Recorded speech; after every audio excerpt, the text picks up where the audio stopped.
यावर्षी सोनी 8वी इयत्तेत शिकत होती. शाळेच्या पहिल्या दिवसापासून नियमित उपस्थिती होती. विविध खेळांमध्ये, उपक्रमात, स्पर्धांमध्ये सहभागी होऊन उज्ज्वल यश मिळवित होती. त्यामुळेच तर ती केवळ एका वर्षात सर्वांच्या परिचयाची झाली होती. शाळेतील सर्वच विद्यार्थी तिला आदर सन्मान देत होते. दिवसेंदिवस तिच्या स्वभावातही अनेक आमूलाग्र बदल होत होते. 7वी पर्यंत तिच्या पहिल्या शाळेत तिच्यात असलेल्या कमकुवत क्षमतांना जणू तिने तिलांजलीच दिली होती.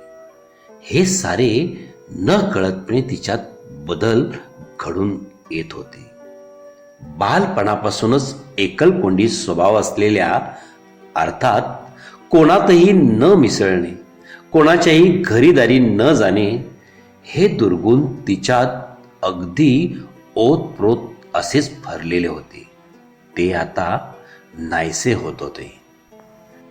वयाच्या 13 वर्षानंतर आकस्मिकपणे तिच्यात जे बदल होत होते हे पाहून घरचे, शेजारचे, तसेच नातेवाईक हे सुद्धा आश्चर्यचकित झाले होते. त्याबद्दल सारेच कौतुकही करीत असत. कधीच प्रगतीपथावर नसलेली सोनी प्रत्येक गोष्टीत चमक अशी कामगिरी करून दाखवत होती. आता ती अबोल राहिली नव्हती. दुसऱ्यांच्या भावना जाणून समजून घेत होती. कधी कधी दुसऱ्यांच्या दुःखात स्वतःला डोकावून पाहत होती.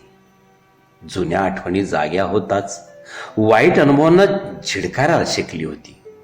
पण एक मात्र ती आपल्या मनातील दुःखद भावना कोणालाच सांगत नव्हती. तशाच झाकून दाबून ठेवत होती. तसे पाहिले तर तिच्या घरातील वातावरण चांगलेच होते. तिचे बाबा एका किराणा मालाच्या दुकानात काम करत, तर आईही संसाराला हातभार लागावा म्हणूनच 2-4 घरातील भांडी कुंडी धुण्याची कामे ती करीत असे. आपल्या 3 मुलांसह चांगला सांभाळ करीत असत. त्यांना लागणाऱ्या आवश्यक वस्तू उशिरा का होईना पण देत असत. आई बाबांच्या 3 मुलांमध्ये मात्र सोनी मोठी होती.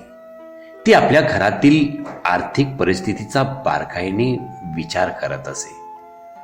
दुसऱ्यांच्या ऐश्वर्य जीवनाकडे तिची नजर वळताच मनाला मुरड घालणेही तिने शिकले होते.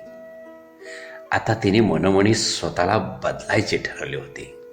उत्तम शिक्षण घेऊन घरातील दारिद्र्याला कसे घालवता येईल याचा ती नेहमीच विचार करत असे. तिच्यापेक्षा वयाने लहान असलेल्या भावंडांनाही ती आपल्यासारखे करण्याचा प्रयत्न करत होती. आई बाबा घरी येईपर्यंत त्यांच्या खाण्यापिण्याची व्यवस्था, अभ्यासाची काळजी तीच घेत असे. साहजिकच हे पाहून माता पिताही तिच्यावर बेहद्द खुश होते. तिच्यात मोठ्या प्रमाणात भावनिक, बौद्धिक अशा क्षमता विकसित होत होत्या. तिला आता जग बरेच समजत होते. 8वी इयत्तेत तिने केलेली प्रगती, उत्कर्ष तिला खुणावत होता की आता मागे वळून पाहायचे नाही. आपली वाटचाल पुढेही आणखी वेगाने चालूच ठेवायची. 1ली ते 7वी पर्यंत ढेपाळत सर्वच विषयांमध्ये काठावरच पास होणारी सोनी हिने वर्षाअखेरीपर्यंत मजल दर मजल करीत स्वबळावर उत्कर्षाचा महामेरूच गाठला होता. पण तिच्यात झालेल्या स्वबदलावर आता तिचाही पूर्ण विश्वास बसला होता. मे महिन्याच्या सुट्टीच्या कालावधीत तिने आपल्या व 2 बहिणींचा शैक्षणिक खर्च भागवण्यासाठी आई बाबांच्या परवानगीने लहानशा कंपनीत नोकरी स्वीकारली होती. सुट्टीच्या त्या 2 महिन्यात मिळालेल्या पगारातून स्वतःला व बहिणींना लागणारे शैक्षणिक साहित्य, गणवेश खरेदी केले होते. तिचे हे लहान वयातील व्यावहारिक ज्ञान पाहून आई बाबा अजूनच सुखावले होते. त्याबद्दल ते तिचे नेहमीच कौतुक करीत असत. सोनीमध्ये इतका शांतपणा कसा आला याची सारे चर्चा करीत असत.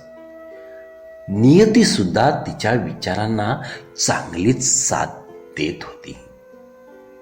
तिच्या लहान बहिणी 5वी 7वी आणि सोनी तिच्या शैक्षणिक प्रगतीमुळेच 9वी अ वर्गात गेली होती.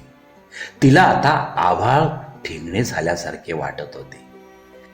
पहिलीपासूनच शेवटच्या तुकडीत शेवटच्या बाकावर बसणारी आज ती यशाचा प्रत्येक टप्पा यशस्वीरित्या पार पाडत अ वर्गात पोचली होती.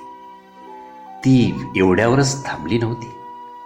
तिने ठरवले की घरी आल्यावर दोन्ही बहिणींचे खाणेपिणे अभ्यास उरकल्यावर संध्याकाळच्या वेळेस 6-7च्या दरम्यान दोन्ही बहिणींना घरी ठेवून जवळच्याच रस्त्यावर लहान मुलांची खेळणी विकण्याचा व्यवसाय सुरू केला होता.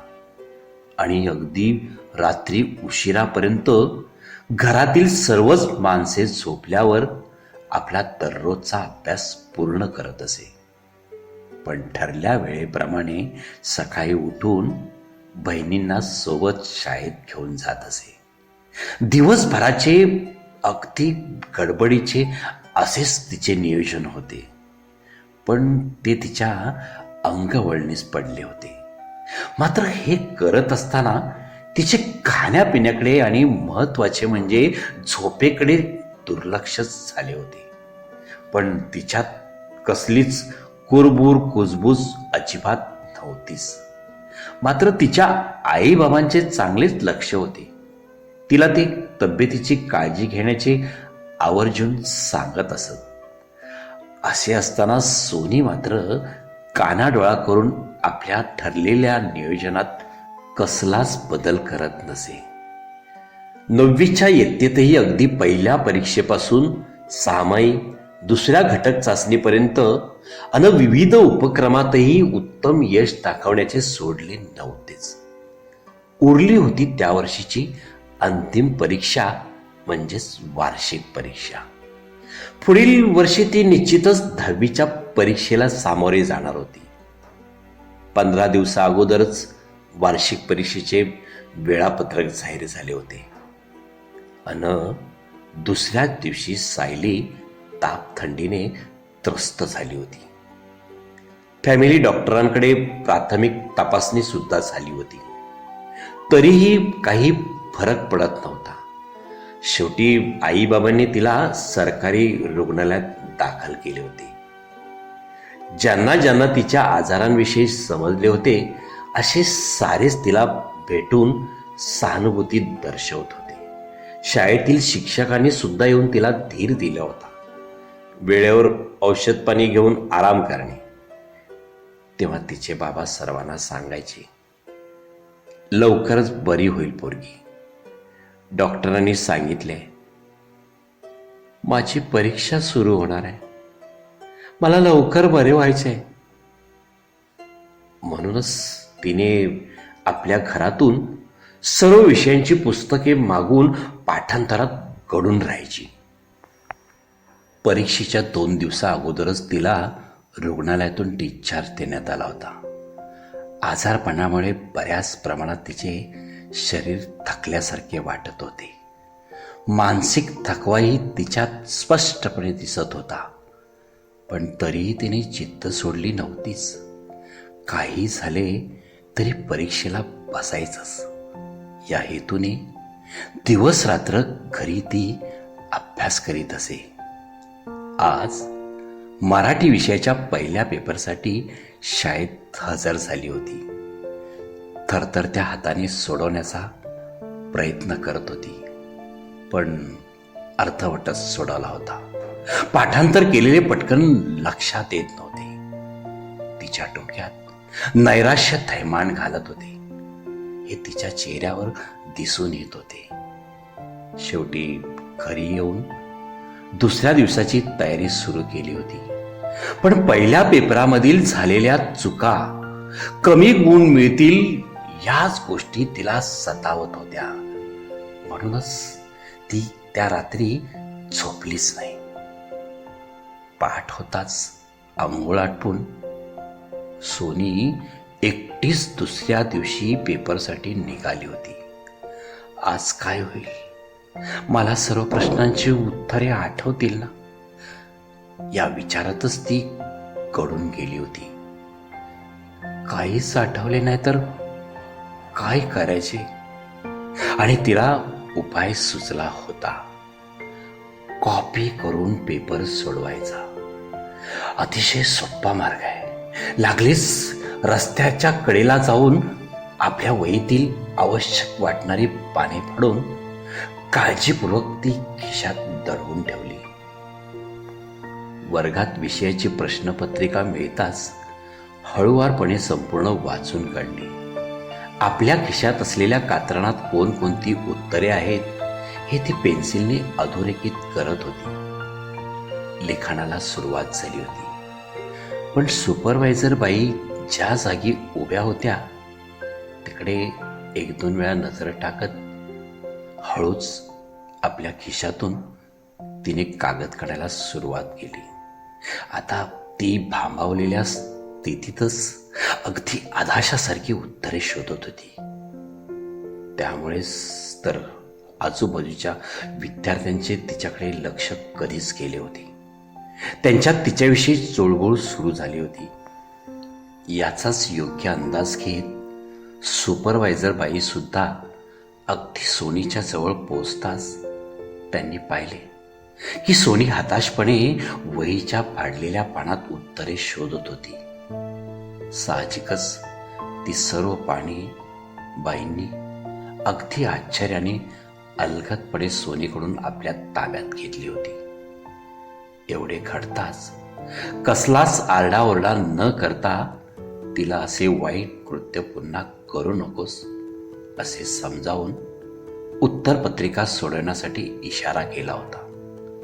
अर्थात सोनीची कॉपी पकडताच ती मनोमनी घाबरली होती. तिच्या हातापायांना कंप सुटला होता.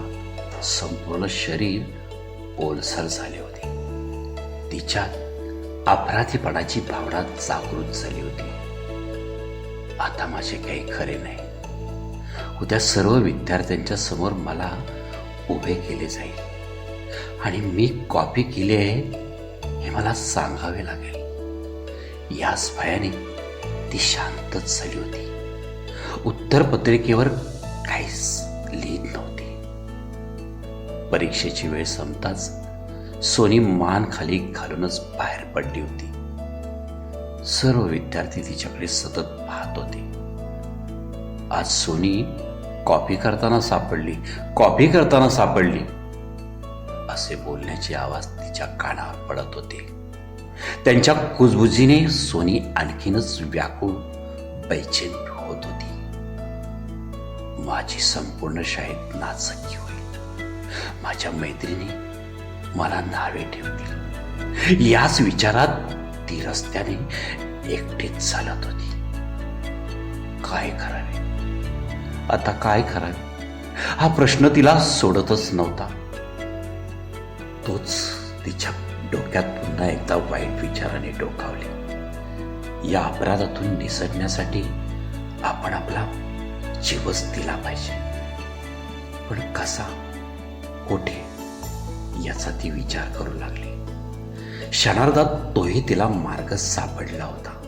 आपल्या चालण्याचा मार्ग बदलून ती परत फिरून शाळेच्या पाठीमागे असलेल्या विहिरीपाशी गेली आणि थोडा वेळ आत डोकावून पाहत लागलीच मागे सरकून आपल्या हातातील साहित्याची पिशवी कटड्यावर ठेवून त्यावर चष्मा आणि पायातील चपला बाजूला काढून ठेवल्या. इकडे तिकडे कोणी आहे का असे एकदा दोनदा न्याहाळत घाणेरड्या पाण्याने भरलेल्या भल्या मोठ्या विहिरीत आपला देह कसलाच विचार न करता झोकून दिला. एका उदयनमुख व्यक्तिमत्वाला फक्त एका विकृत विचाराने अनेक घाणेरड्या कुबड्यांचा आधार घ्यायला लागला होता. त्यामुळेच त्या जीवाचा शेवट विनाशकारी झाला होता. आता तुम्हीच सांगा, सोनीने घेतलेला अंतिम निर्णय योग्य होता का? चुकीचाच होता ना? आजारपणामुळे तिच्या मनात आलेली एक विकृती मुळातच अयोग्य होती. तीनही परीक्षांना चांगले गुण प्राप्त करणारी सोनी त्या वर्षी सहज पास झाली असती, पण हे त्या वेळीला कळलेच नाही. आजारावर मात करून पुन्हा अनेक परीक्षा, विविध समस्यांना तोंड देता आले असते. म्हणूनच तर महान विभूतींनी म्हटले आहे की जीवनात यश मिळवणे सोपे असते, पण अपयश आल्यास कठीण समयी न डगमगता मार्गक्रमण करणारा जीवनाचा खरा शिल्पकार ठरतो. बिचाऱ्या सोनीला स्वतःच्या मनाला सावरता आले नाहीच. हेच मोठे तिचे दुर्दैव होते. यामुळेच तर तिने आपल्या प्राणाची आहुती दिली.